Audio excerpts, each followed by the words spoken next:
এটা ছোট খালার মতো লাগতেছে না? এটা তো আমার ভাগিনার মতন লাগতেছে। এটা কি আফফান নাকি? কি গো আফফান, কেমন আছো তুমি?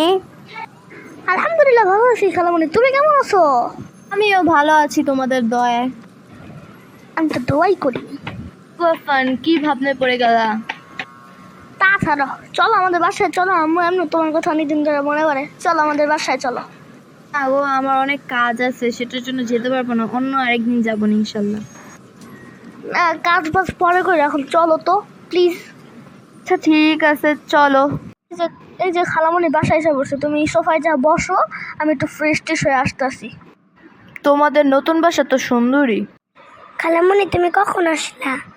এই তো আসলাম, আফফানের সাথে রাস্তায় দেখা হলো, তাও আমার জোর করে নিয়ে আসলো, তাই তোদের বাসায় আসলাম। তাই তো বললি, এতদিন পর আমার খালামণি কিভাবে আসলো? তা ছাড়, তোর মা কি করে? তোর মা কোথায়? দেখলাম না তো। আম্মু তো বাজারে গেছে। আচ্ছা, তোদের নতুন বাড়িতে একটু ঘুরে দেখা তো আমাকে। আমার তো কোচিং আছে, আমি তো বাড়ি ঘুরে দেখাইতে পারবো না, ভাইয়াকে বলো। চলো খালামণি তোমার বাড়িটা ঘুরে দেখাই, আসো।